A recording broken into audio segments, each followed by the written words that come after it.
The news in the church continues despite what everybody seems to be focusing on in the United States and even in Europe. The big news out of the US from Tuesday night and Wednesday morning. And this topic today really does show that the news doesn't actually stop, even for some of the biggest news, historically speaking, in America. We have the news of Francis visiting an absolutely horrible, horrible sinner. Yes, it's his job to visit sinners, but we're talking here someone who advocates for some of the most grotesque, evil things imaginable. And the Vatican news outlets acting as propaganda arms by not even mentioning, even in a veiled way, but the controversies around this person.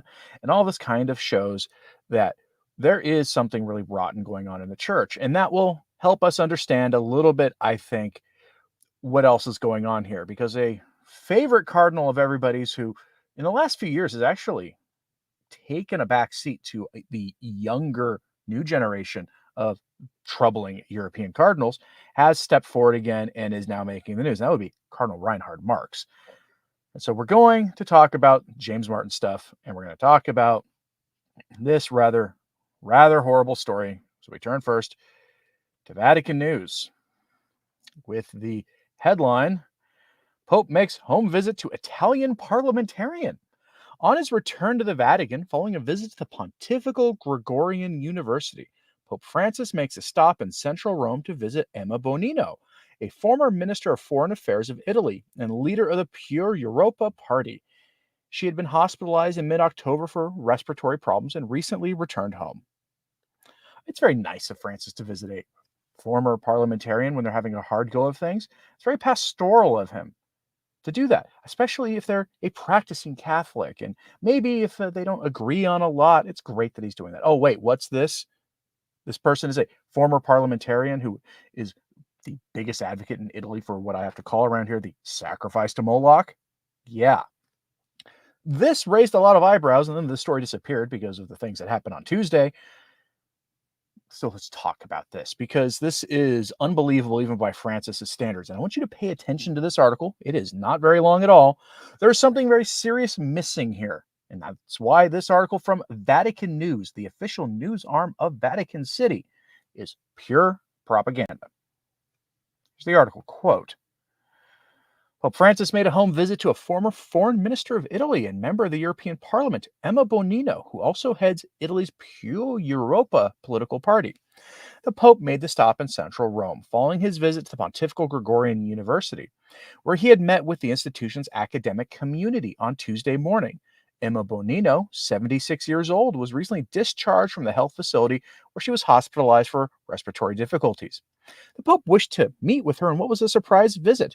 Upon leaving her home, people outside asked the Pope about his visit and how she was doing, as she had been dealing with the withering away affliction in the past. The Pope responded, "Very well. She is always cordial." Well, that's nice. Pope Francis and Emma Bonino have met several times in the past, starting back in November 2015 when she participated in the Wednesday general audience in the Paul VI Hall. That's the one with the really creepy statue of Jesus that looks frankly diabolical. Together with Rome's deputy prosecutor, Michele Prestipitino, and Maria Riti Parsi, Bonino presented new initiatives in favor of the we'll say kids who are in very serious need by the Italian Foundation. I'm not going to try to prevent that, but it's in Italian and I don't feel like ruining the Italian language today. On the 8th of November 2016, Pope Francis met with her privately at the Apostolic Palace. The Holy See press office reported at the time that the, quote, conversation focused above all on the issues of people moving around a lot, because that was kind of the gigantic story in 2016. Given her work in favor of those folks, Pope Francis praised her efforts during an informal meeting also in 2015 at the Casa Santa Marta with the director of Italy's Corriere della Sera newspaper, Luciano Fontana. On that occasion, the Pope noted how she has offered great service to Italy by helping the nation to get to know Africa. End quote. So you would think that she was an activist on some fairly mundane but purely Francis, very controversial topics, but nothing that explicitly screams, I've automatically excommunicated myself and am an enemy of all things decent and holy. You would be wrong, but you would think that because The article conveniently leaves out an important detail. She was an advocate for the sacrifice to Moloch. She has actually claimed personal responsibility for millions of such sacrifices having been performed in Italy, quite literally millions, and personally saying that she has conducted over 10,000 of them herself. I'm surprised that Francis hasn't extended an invitation for her to have an official posting on the Pontifical Academy for Life, honestly, with that kind of track record.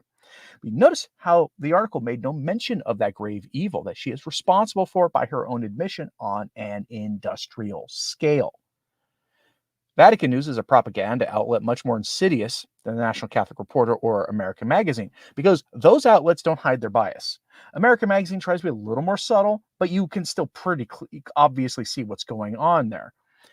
Even if those outlets make excuses for defending whatever controversy they're defending, or say that the radical position that they are reporting on in question is actually somehow a good thing, they will do that, but they're not hiding their bias. Vatican News omitted some rather key details in this article.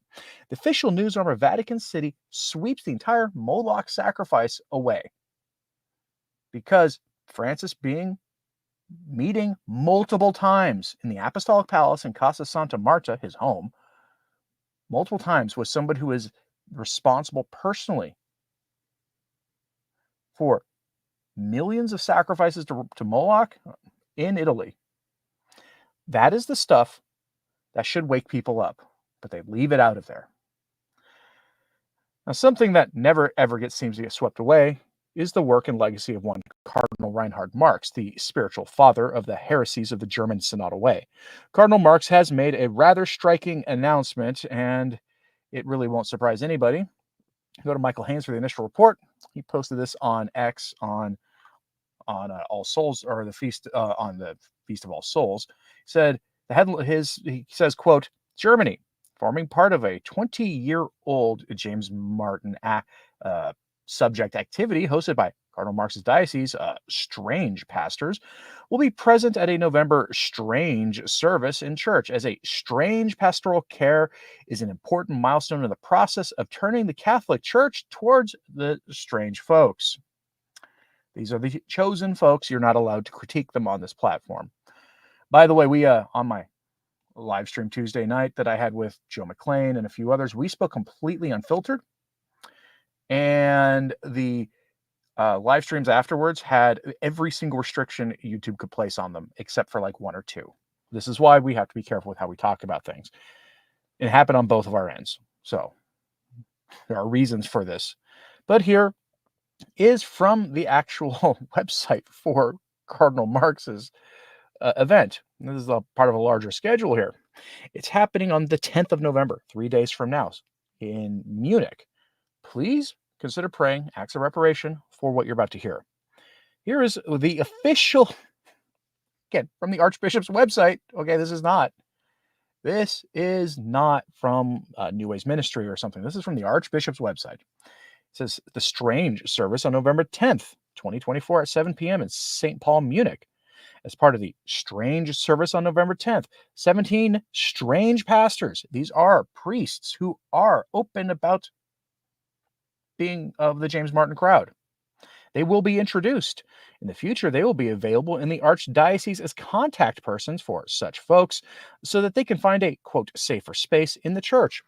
All of them have qualified for this task through further training and regularly exchange ideas in the Strange Pastoral Care Network. The start of this pastoral care is an important milestone in the process of the Catholic Church turning to such people, which we are celebrating in this service.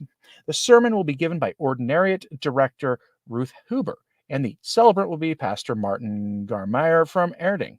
The music will be provided by etc., etc., etc. That stuff doesn't matter, but you see here, this is the normalization of the James Martin sin at the hands of Cardinal Reinhard Marx. If you're not familiar with Cardinal Marx, remember Amoris Laetitia, the Holy Communion for the civilly divorced and civilly remarried? That comes from Cardinal Marx. He campaigned for decades on that subject. Francis initially told him no over and over again, and then eventually gave him what he asked for, which is why we expect deaconesses, because he's behaving exactly the same way with deaconesses as he did with Cardinal Marx. I'm not the one who points that out. Tim Gordon points that out, as do a few others. There's a pattern of behavior here. And now Cardinal Marx is suddenly back out in front and center by giving James Martin everything he ever really wants. Now, all this dovetails nicely with this absolutely awful but related story. New Ways Ministry is celebrating new data that shows most Catholics love that sin that James Martin has a strange interest in. I'm not that surprised by this. Here is New Ways Ministry celebrating it, though, on their official website with the headline published Tuesday. New Pew survey shows rising James Martin type support among Latin American Catholics. There is this perception that in Latin America, the Catholic Church is fairly healthy. That is far from true. Plenty of people are leaving it, and the bishops there are some of the most questionable in the entire world. And you would expect this kind of support from Catholics in maybe the US or Europe. Well, you find this everywhere but Africa. Africa's got its whole host of orthodoxy problems, but they're at least not on this subject. But here, you find this among Latin American Catholics. If the problem is there, the problem is going to be virtually everywhere else. Again, many Catholics believe Latin America is this bastion of orthodoxy, and as soon as you find out about liberation theology, all the rest of these problems start to make sense. Here's the article, quote, "A new study reveals that Catholics across the U.S. and Latin America remain divided over the James Martin topic, but support is increasing in some areas. The Pew Research Center study surveyed over 5,600 Catholics from 7 countries and said the differences fall largely along national lines. In Argentina and Chile, the majority of Catholics believe the church should recognize their parity of holy matrimony, showing the growing acceptance of the James Martin pairings in these regions. Contrastingly, less than half of Catholics in Mexico and Peru support recognizing this parity of holy matrimony. In the US, just over half of Catholics believe that the church should recognize such parities of holy matrimony. Argentina has the highest number of Catholics who wish to recognize them at 70%, followed by Chile at 64% and the United States at 54%. Just under half of Mexicans support recognizing this parity of holy matrimony, as 43% of Brazilians and 40% of Colombians. Peru, at 32%, has the lowest number of Catholics in Latin America who support such recognition. And then it goes on to talk about all sorts of other sins, the artificial barriers to being fruitful and multiplying, and about whether priests should get hitched. I mean, it goes on and on and on. And it notes here that younger Catholics tend to lean more towards the radical positions on this, the positions that break away from the church. This is not that surprising to me. Maybe it is surprising to you. Let me know in the comments, please. Chesterton Jess says, has this sin hidden in the shadows of the seminaries all throughout history? Not really. This has been a problem that has recurred in the church before. It's how you got St. Peter Damian writing his famous work on the subject. He fought against it 1,000 years ago.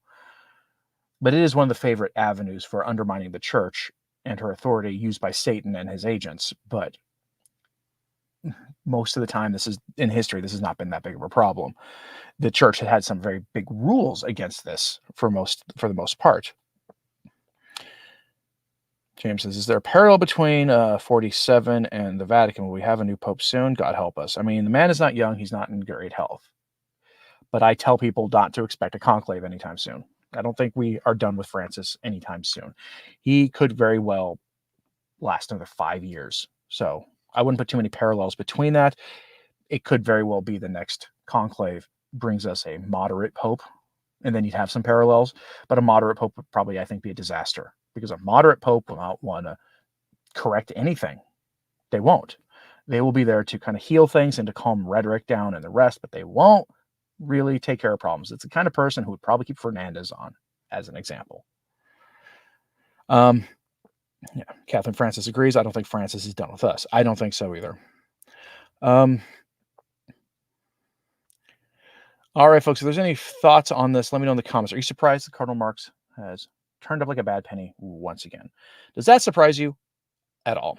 Raven Ray says, my Jesuit alma mater embraced Jimmy's sins and now organizes opposites of humility activities every June. Yeah, I'm not surprised. That's most every Catholic school in the United States does that too, except for the ones on, for the most part, the ones on the, I think it's the Newman list, I think is what it's called, where the schools are reasonably Orthodox. And others that pretend to be Orthodox will generally shy away from that too. Aisha, thanks for the Tuesday night live stream. You're welcome. I did have to delete it because of technical problems, but the candid way of speaking we did during that stream did cause every kind of restriction on the thing after the fact. All right, folks, if there's not any final thoughts on this, please pray for Cardinal Marx, his interior conversion, that he gets his conscience illuminated to see that what he's doing is helping foist grave evil onto the church, as well as to all those priests who are open about that part of their lives and somehow are still priests and who are now going to be helping him with this evil ministry, and everybody else affected by it. Please pray for them, as well as for the people who did not react too well to what happened Tuesday night. I mean the normal average people. I don't mean political actors. Their disappointment could not concern me any less. But there were plenty of people who were tricked into believing that things were going to go their way and they were going to be ready for a springtime of whatever for their causes. Pray for them because they are not taking this well. And that's very concerning for a number of reasons. And it is the charitable thing to do. Justin says, will be God's holy will at work when the next pope is chosen, or will it be his permissive will when the next pope is chosen? We'll find out together. There is a prophecy that I covered last week. Marie-Julie Janney spoke of 2 consecutive anti-popes in an evil council. An evil council, I suspect it started under the second one, and then the church somehow gives us a third pope who follows them, who is actually good. And they try to subvert him when he says no to all their bizarro world demands. You can think of the Synod on Synodality as the precursor to that, because when the Synod closed, what happened? All of the smorgasbord of things that they wanted, they did not get. Instead, they got discussions on this subject will continue kind of talk, which is really not that surprising. But if there's any final thoughts on this, all right, relatively short. I lost my voice Tuesday. That's why I didn't continue with my live stream, that 7-hour live stream that we ended up doing. I was planning to take a 1-hour break and come back and do a live stream on this topic afterwards, but I lost my voice. So, all right. Thanks very much for tuning in today. As always, pray for the church. I'm Anthony Stine. Ave Maria.